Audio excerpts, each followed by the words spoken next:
Hello student. आज हम start करेंगे chapter number 1, matter in our surrounding. तो देखो, ये जो चैप्टर है इसकी हेडिंग में ही दो वर्ड है जो पहले अपन को अच्छे से समझ लेने चाहिए। पहला मैटर और दूसरा सराउंडिंग। सराउंडिंग का क्या मतलब होता है? Surrounding mean all part of universe except us. जैसे अगर मेरी बात करें तो मेरे अलावा मेरे आसपास जो भी है पूरे यूनिवर्स में, वो मेरी क्या सराउंडिंग। और मैटर, मैटर क्या होता है? Anything around us which occupy space and have मास। अपने आसपास की ऐसी कोई भी चीज जो स्पेस ऑक्यूपाई करे और जिसका कुछ मास हो। स्पेस ऑक्यूपाई करने का मतलब वॉल्यूम हो उसका, और मास का मतलब कि उसमें कितनी अमाउंट ऑफ सब्सटेंस है, कितना सब्सटेंस है। तो अगर किसी चीज में दो प्रॉपर्टी है, वॉल्यूम एंड मास, तो उसे हम क्या कहेंगे? मैटर। तो अगर अपन को कोई क्वेश्चन पूछे कि write two fundamental property of matter, तो आंसर क्या नोट करेंगे? Mass and volume. नेक्स्ट अपन देखते हैं क्लासिफिकेशन। तो देखो, मैटर का जो क्लासिफिकेशन है, पहले ओल्ड क्लासिफिकेशन जैसे इंडियन फिलोसॉफी या माइथोलॉजी में भी कुछ ना कुछ दे रखा है, तो उसके अकॉर्डिंग जो मैटर होता है वो 5 थिंग में क्लासिफाइड है। Air, water, sky, earth and fire. इसे पंच तत्व भी कहते हैं, ठीक है। लेकिन इस क्लासिफिकेशन की कोई साइंटिफिक इंपॉर्टेंस नहीं है। तो फिर मॉडर्न क्लासिफिकेशन जो साइंटिस्ट ने बाद में दिए गए, जैसे जैसे नॉलेज बढ़ी, तो वो जो क्लासिफिकेशन है वो दो तरह का, एक बेस्ड ऑन केमिकल प्रॉपर्टी और एक बेस्ड ऑन फिजिकल प्रॉपर्टी। देखो, बेस्ड ऑन जो केमिकल प्रॉपर्टी है वो इसमें ये देखते हैं कि केमिकल कंपोजिशन कैसा है, अंदर से सब्सटेंस कैसा है, केमिकली किससे रिएक्ट करता है, किससे नहीं करता, किस तरह के एटम से मिलकर बना हुआ है। ये अपन अगले चैप्टर में स्टडी करेंगे, आगे के चैप्टर में। इस चैप्टर में अपन जो मैटर का क्लासिफिकेशन देखेंगे वो किस पे होगा? Based on physical property. Physical property क्या होता है? आउटर मॉर्फोलॉजी के ऊपर या आउटर बेसिस पे या एक्सटर्नल प्रॉपर्टी के बेसिस पे जो भी क्लासिफिकेशन देंगे वो क्या कहलाएगा? फिजिकल प्रॉपर्टी पे बेस्ड क्लासिफिकेशन। और उस क्लासिफिकेशन के अकॉर्डिंग मैटर जो होता है 3 कैटेगरी में क्लासिफाइड कर सकते हैं, सॉलिड, लिक्विड एंड गैस। इस क्लासिफिकेशन को भी हम आगे इसी चैप्टर में आगे और डिटेल में स्टडी करेंगे। अभी अपन नेक्स्ट टॉपिक देखते हैं। देखो, नेक्स्ट टॉपिक है फिजिकल नेचर ऑफ मैटर कि मैटर का फिजिकल नेचर कैसा होता है। तो देखो, मैटर के फिजिकल नेचर में 2 पॉइंट अपन को अच्छे से समझने हैं। पहला कि मैटर किसका बना है। मैटर किसका बना होता है? पार्टिकल का। इसका मतलब मैटर कोई कंटिन्यूअस स्ट्रक्चर नहीं है। जैसे कोई फोन है, मोबाइल फोन, तो मोबाइल फोन पूरी एक कंटिन्यूअस एंटिटी या स्ट्रक्चर नहीं है, उसके भी छोटे छोटे पार्टिकल्स के मिलने से बना है। अगर कोई बकेट है तो वो बकेट भी पूरी एक कंप्लीट एंटिटी नहीं है, वो भी छोटे छोटे पार्टिकल से मिलकर बनी हुई है। और दूसरा है कि वो पार्टिकल जिससे मैटर बना हुआ बहुत ज्यादा क्या है? स्मॉल है, वेरी स्मॉल पार्टिकल्स है। तो अपन इन दोनों प्रॉपर्टी को, इन दोनों नेचर के पॉइंट को एक एक एक्टिविटी से समझेंगे। तो पहले जो एक्टिविटी है वो अपन को ये शो करेगी कि मैटर जो है वो पार्टिकल की बनी हुई है, ना कि एक कंटिन्यूअस स्ट्रक्चर। इसके लिए हम क्या करेंगे? एक बीकर लेंगे। तो देखो बच्चों, एक चीज आपको और बता देता हूँ। बीकर क्या होता है? ग्लास का कंटेनर होता है, और उसे बीकर ही क्यों कहते हैं? क्योंकि उसके आगे ये बीक, जैसे चिड़िया की जो बीक होती है, बर्ड की जो बीक होती है ना, उसके जैसा मुंह होता है। ऐसे बीक वाले कंटेनर को क्या कहते हैं? बीकर। चलो आगे करते हैं। तो बीकर में अपने एक सर्टेन लेवल तक वाटर फिल कर दिया। फिर उसमें अपन क्या करेंगे? सॉल्ट, शुगर भी ऐड कर सकते हैं। सॉल्ट ऐड करके उससे हिलाएंगे, अच्छे से डिजोल्व कर लेंगे, और फिर जो वाटर का लेवल है उसे नोट करेंगे। ये अपनी एक्सपेरिमेंट की एक्टिविटी का एक्सपेरिमेंट। फिर उसका ऑब्जर्वेशन देखेंगे। तो ऑब्जर्वेशन में अपन ने नोटिस किया कि कोई भी वाटर लेवल में कोई भी चेंज नहीं हुआ, वाटर लेवल कुछ भी चेंज नहीं हुआ। और दूसरा जो सॉल्ट है वो भी क्या हो गया? डिसअपियर हो गया। रिजल्ट, तो इससे क्या रिजल्ट मिलता है? इससे रिजल्ट ये मिलता है कि मैटर जो है वो कंटिन्यूअस नहीं है। कैसा स्ट्रक्चर है? पार्टिकुलेट स्ट्रक्चर है। पार्टिकुलेट स्ट्रक्चर मतलब पार्टिकल से। कैसे पता चला? अगर सॉल्ट एक कंटिन्यूअस स्ट्रक्चर होता तो वो डिसॉल्व होता ही नहीं तो सॉल्ट क्या हुआ? पहले पार्टिकल्स में टूटा, और फिर जो वाटर के मॉलिक्यूल या वाटर के पार्टिकल के बीच बीच में जो स्पेस थी, उन स्पेस के बीच में जाके ऑक्यूपाई हो गया, वो स्पेस उसने घेर लिया। तो इससे 2 अपन को रिजल्ट मिलते हैं कि पहला तो मैटर कंटिन्यूअस नहीं है, वो पार्टिकल्स का बना हुआ है। इसी कारण से सॉल्ट जो था वो पार्टिकल्स में टूटा, और दूसरा सॉल्ट फिर गया कहाँ, पार्टिकल में टूटने के बाद उसके पार्टिकल तो विजिबल होने चाहिए, तो वो पार्टिकल वाटर के पार्टिकल के बीच में सेटल हो गया। इसका मतलब पार्टिकल के बीच में क्या स्पेस भी होता है। तो इससे दो रिजल्ट मिलते हैं, मैटर इज नॉट कंटिन्यूअस और there is a space between water particles, salt particles get into this space, so there is no change in level. क्योंकि वो उस स्पेस में ऑक्यूपाई हुए थे, इसलिए वाटर के लेवल में कोई चेंज नहीं हुआ। सपोज करो ये वाटर के पार्टिकल थे और स्टार्टिंग का जो लेवल था वाटर का वो ये था, जैसे ही सॉल्ट डालते हैं तो सॉल्ट के पार्टिकल इनके बीच बीच में स्पेस जो है वहां पे जाके सेटल्ड हो जाते हैं। यही वजह है कि वो डिसॉल्व होने के बाद में भी वाटर के लेवल में कोई चेंज नहीं हुआ। ये पहले आप सब अच्छे से नोट कर लीजिए। सेकेंड एक्टिविटी जो है वो है particle of matter are very small.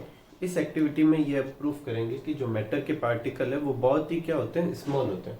ये करने के लिए क्या करेंगे, एक कंटेनर में एक certain amount of water, suppose करते हैं कि 1 लीटर वाटर ले लिया और उसमें थोड़ी सी अमाउंट में KMnO4 के क्रिस्टल ऐड कर देंगे। KMnO4 के क्रिस्टल कलर्ड होते हैं, तो बहुत ही छोटी अमाउंट में भी डालने पर वो पूरे कंटेनर में जो वाटर फिल था उसका कलर क्या कर देता है, चेंज कर देता है। तो ऑब्जर्वेशन क्या होती है, colour of whole water change. अब इससे क्या अपन को रिजल्ट मिला कि जो क्रिस्टल ऑफ KMnO4 है वो बहुत सारे पार्टिकल से मिलकर बना हुआ था। अब इतनी सी अमाउंट में इतने सारे पार्टिकल होंगे तो इसका मतलब उन पार्टिकल के नंबर और साइज बहुत ही छोटी होगी। नंबर ज्यादा होंगे, पार्टिकल की साइज छोटी होगी, और इतने पार्टिकल होने पर ही ये पॉसिबल है कि वो सारे कंटेनर में क्या हो जाए, फैल जाए। तो छोटी सी अमाउंट डाली थी और पूरे कंटेनर में फैल गए। इसका एक ही कारण हो सकता है कि वो पार्टिकल जो मैटर जो था वो बहुत सारे छोटे छोटे पार्टिकल से बना था, लार्ज नंबर के, और इसी कारण से पूरे कंटेनर का कलर क्या हो गया, चेंज।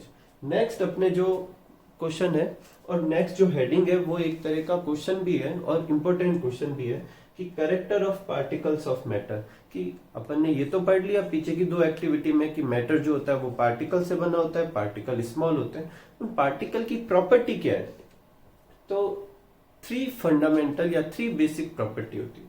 जो फर्स्ट प्रॉपर्टी होती है वो ये है कि particle of matter have space between them. ये अपन फर्स्ट एक्टिविटी में देख चुके हैं कि मैटर के पार्टिकल के बीच में क्या होता है, स्पेस होता है, और उन्हीं स्पेस में दूसरे पार्टिकल आके इस मतलब वो स्पेस ऑक्यूपाई भी कर सकते हैं। मिक्सिंग जो होती है दो सब्सटेंस की वो इसी प्रॉपर्टी की वजह से पॉसिबल है। आज अपन किसी भी एक चीज में कोई दूसरी चीज मिक्स करते हैं तो मिक्स इसीलिए हो पाती है क्योंकि पहली थिंग के पार्टिकल के बीच में स्पेस था, उन पार्टिकल के बीच के स्पेस में दूसरी थिंग के पार्टिकल सेटल्ड हो जाते हैं।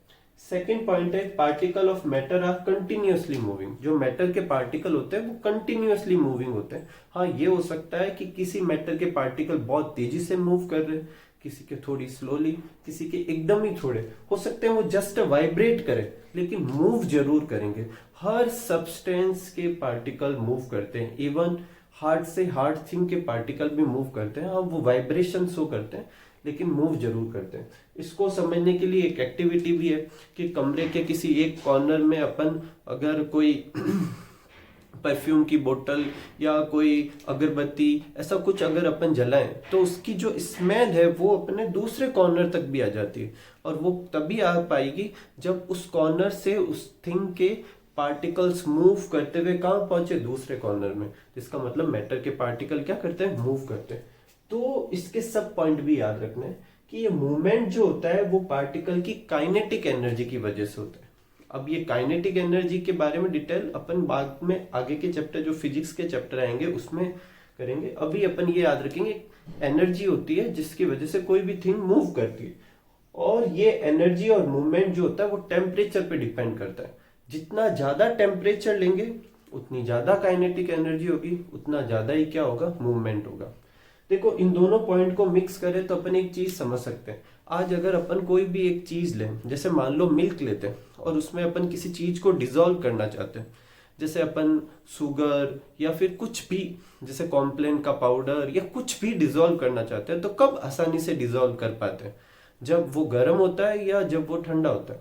हम सब जानते हैं कि वो जब गर्म होता है तब उसमें आसानी से डिजोल्व करते हैं, क्योंकि जितना ज्यादा गर्म होगा, जितना ज्यादा टेम्परेचर होगा, काइनेटिक एनर्जी उतनी ज्यादा होगी, मूवमेंट उतने ही ज्यादा होंगे और पार्टिकल आसानी से दूसरे वो जो मिल्क के पार्टिकल के बीच में मूव कर सकते हैं। नेक्स्ट है particle of matter attract each other.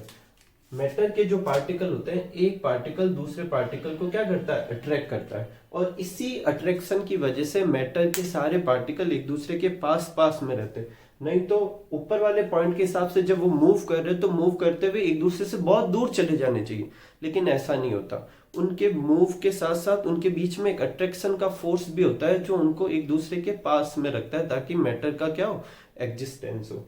तो ये 3 फंडामेंटल अपने मैटर की क्या होती है, प्रॉपर्टीज होती है। नेक्स्ट अपन कुछ क्वेश्चंस करते हैं जो अभी तक के चैप्टर पे बेस्ड है। Which of the following are matter, कौन से मैटर है, तो जिनमें 2 प्रॉपर्टी होगी, फंडामेंटल मास और वॉल्यूम। जो स्पेस ऑक्यूपाई करेगा, मास होगा, वो कौन सा होगा, मैटर, और जो नहीं करेगा वो नहीं। Love, hate, thought and cold, ये आइदर कोई फीलिंग है या कोई कंडीशन को शो करता है। ये ना तो स्पेस ऑक्यूपाई करते हैं, ना इनका कोई मास होता, ना लव का मास होता, ना हेट का मास होता, ना कोल्ड का, ना थॉट का। तो इसको अपन ये नहीं कहेंगे कि ये मैटर है, तो ये दोनों चारों तो मैटर नहीं है। इसके अलावा बाकी सब तो अपन जानते हैं, सिर्फ एक ही कंफ्यूजिंग है, स्मेल। क्या स्मेल मैटर है, तो ऑफ कोर्स स्मेल एक मैटर है, क्योंकि स्मेल जो होती है वो किसी ना किसी थिंग में से आएगी, तो उसके कुछ पार्टिकल मूव करते हुए अपने नोज तक पहुंचते हैं, इसी वजह से स्मेल आती है। इसका मतलब वो पार्टिकल आ रहे हैं अपने तक, तो उन पार्टिकल का स्पेस भी ऑक्यूपाई करेंगे, उन पार्टिकल का कुछ मास भी होगा, इसलिए ये एक तरह का क्या है, मैटर है। ठीक है, नेक्स्ट है क्वेश्चन जो है, why smell of hot sizzling food reaches you several metre. कहने का मतलब है, क्वेश्चन है कि जो गर्म फूड होता है उसकी जो स्मेल होती है बहुत दूर तक आती है, लेकिन ठंडे फूड की स्मेल नहीं आ पाती, ऐसा क्यों। तो देखो ये जो है ये इस फैक्ट पे बेस्ड है कि अगर किसी मैटर के पार्टिकल की काइनेटिक एनर्जी ज्यादा होगी तो वो ज्यादा डिस्टेंस तक जाएगा, और काइनेटिक एनर्जी बढ़ने का एक तरीका है, अपन पढ़ चुके हैं, टेम्परेचर। टेम्परेचर ज्यादा काइनेटिक एनर्जी, ज्यादा डिस्टेंस तक ट्रेवल। तो जो हॉट फूड है उसके पार्टिकल की एनर्जी ज्यादा होती है, क्योंकि टेम्परेचर ज्यादा है, इसलिए वो ज्यादा डिस्टेंस तक ट्रेवल करते हैं, ज्यादा फास्ट ट्रेवल करते हैं, और वो बहुत दूर तक चले जाते हैं, और अपन को दूर से ही उस फूड की स्मेल आती है। जबकि कोल्ड जो फूड होता है उसकी काइनेटिक एनर्जी कम होती है, क्योंकि टेम्परेचर कम है, इसी वजह से उसके पार्टिकल ज्यादा दूर तक मूव नहीं कर पाते। ठीक है, तो ये इसका क्वेश्चन आंसर हो जाएगा। The particle of hot food has more kinetic energy due to high temperature, due to high kinetic energy they move faster and travel more distance, so it reach several metre. अभी next है कि एक driver जो है वो जो water में जब स्विम करता है तो उसको कट कर लेता है, तो ये कौन सी प्रॉपर्टी शो करती है, मतलब उसमें वो तैर पाता है, ये कौन सी प्रॉपर्टी को शो करती है। तो ये 2 प्रॉपर्टी को शो करती है। पहली के वाटर के पार्टिकल के बीच में स्पेस था, और उसी स्पेस की वजह से वो पार्टिकल आसपास सरक जाते हैं और इतना स्पेस और क्रिएट कर देते हैं जिसमें डाइवर आ सकता है, पहली बात। और दूसरा, उन पार्टिकल के बीच का जो अट्रैक्शन फोर्सेज है वो वीक है, जिस वजह से वो डाइवर उन पार्टिकल को दूर दूर करके खुद अंदर घुस जाता है। तो ये 2 प्रॉपर्टी को शो करता है, पहला कि वाटर के पार्टिकल के बीच में स्पेस है, और दूसरा कि वो उन दोनों के बीच में जो अट्रैक्शन फोर्सेज लग रहा है वो वीक अट्रैक्शन फोर्सेज लग रहा है। ठीक है, तो ये आप नोट कर लीजिए। नेक्स्ट अपने टॉपिक है फिजिकल स्टेट ऑफ मैटर। बचपन से पढ़ते आ रहे हैं फिजिकल स्टेट ऑफ मैटर, पता नहीं कितनी बार पढ़ा होगा। तो मैटर की कितनी फिजिकल स्टेट होती है, 3, सॉलिड, लिक्विड और गैस। सॉलिड जो होते हैं उनके पार्टिकल के बीच की डिस्टेंस जो होती है बहुत कम होती है, कारण है उनके बीच में अट्रैक्शन ज्यादा होता है। लिक्विड जो होते हैं उनके पार्टिकल की डिस्टेंस मीडियम होती है, अट्रैक्शन भी मीडियम होता है। गैस जो होते हैं उनके पार्टिकल के बीच की डिस्टेंस बहुत ज्यादा होती है, कारण है कि अट्रैक्शन क्या होता है, कम होता है। लेकिन इन सब के करने से क्या होता है, देखो सॉलिड, जैसे मान लो ये डस्टर एक सॉलिड है, अब मैं इसको कहीं पे भी रखूं, इसका शेप जैसा भी इसका शेप है और ये कितनी स्पेस ऑक्यूपाई कर रहा है, ये दोनों ही फिक्स रहेंगे, ये हमेशा इतना ही स्पेस ऑक्यूपाई करेगा और इसका शेप भी यही रहेगा। लेकिन लिक्विड, जैसे मिल्क लेते हैं, मिल्क का वॉल्यूम, जैसे मान लो मैंने बाहर से 1 लीटर मिल्क परचेज किया, अगर मैं उसे एक बीकर में डालूं या कोई सिलेंड्रिकल वेसल में डालूं तो उसका वॉल्यूम या शेप कैसा हो जाएगा, शेप कैसा हो जाएगा, सिलेंड्रिकल हो जाएगा। अगर मैं उसे एक क्यूबिकल किसी कंटेनर में डालूं तो उसका शेप कैसा हो जाएगा, क्यूबिकल। लेकिन दोनों ही केस में वॉल्यूम कितना रहेगा उसका, 1 लीटर मिल्क था तो 1 लीटर ही रहता है। तो सॉलिड वो होते हैं जिनका शेप और वॉल्यूम दोनों फिक्स्ड होते हैं। लिक्विड वो होते हैं जिनका शेप फिक्स नहीं होता, कंटेनर पे डिपेंड करता है, लेकिन वॉल्यूम फिक्स्ड होता है। और गैस वो होता है जिसके दोनों ही फिक्स नहीं होते, एक गैस का शेप भी फिक्स नहीं होता और उसका वॉल्यूम उतना हो जाएगा जितना कंटेनर का है। जैसे एक गैस को अगर एक लोटे में या किसी भी एक कंटेनर में भर के रखा हुआ है तो उसका वॉल्यूम कितना होगा, उस कंटेनर जितना। अगर मान लो उसको बाहर निकाल दे और रूम में जाने दे तो उसका वॉल्यूम फैल के कितना हो जाएगा, रूम जितना। तो गैस का वॉल्यूम और गैस का शेप दोनों ही चेंज होते हैं, ठीक है। तो अगर अपन को कोई डेफिनेशन पूछे तो लिखेंगे वो फिजिकल स्टेट जिसका शेप और वॉल्यूम दोनों फिक्स्ड हो वो क्या कहलाएंगे, सॉलिड। जिसका शेप तो फिक्स नहीं हो लेकिन वॉल्यूम फिक्स्ड हो वो लिक्विड, और जिसके दोनों ही फिक्स ना हो वो क्या होंगे, गैस। अब देखो इन तीनों में डिफरेंस लिख सकते हैं और ये आप सबका होमवर्क है, आपको डिफरेंस लिखने हैं। कितने पॉइंट पे, 9 पॉइंट पे डिफरेंस लिखना है। मैं गाइड करता हूं आपको क्या करना है। सबसे पहले इंटर पार्टिकल डिस्टेंस। तो सॉलिड में इंटर पार्टिकल डिस्टेंस क्या होगी, सबसे कम।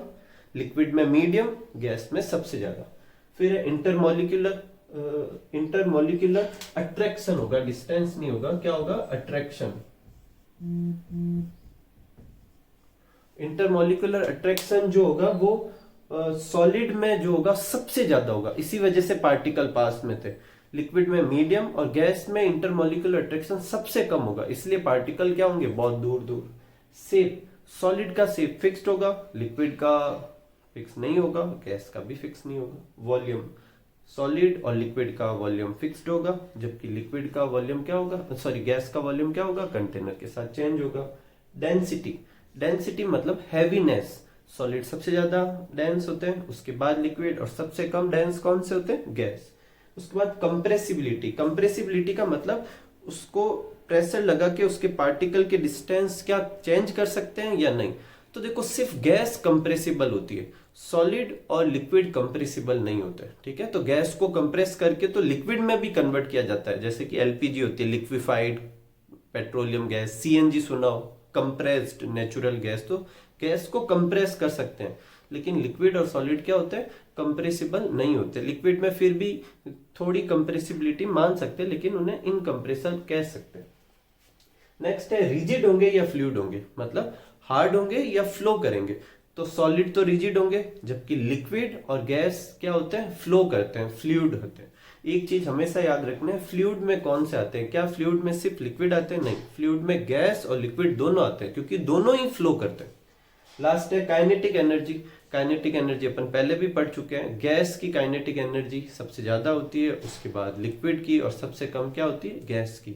और इसी काइनेटिक एनर्जी पे डिफ्यूजन डिपेंड करता है। डिफ्यूजन मतलब किसी चीज का अपनी ज्यादा अमाउंट से कम अमाउंट की तरफ जाना, लेकिन जाने के लिए उन्हें क्या रिक्वायरमेंट होगी, काइनेटिक एनर्जी या एनर्जी की। तो क्योंकि गैस की काइनेटिक एनर्जी सबसे ज्यादा होती है तो डिफ्यूजन भी क्या होगा, गैस का सबसे ज्यादा, उसके बाद लिक्विड का, उसके बाद सॉलिड का, ठीक है। तो ये 9 पॉइंट पे आपका एक होमवर्क है, आपको 9 पॉइंट पे डिफरेंस भी नोट करने हैं, ठीक है।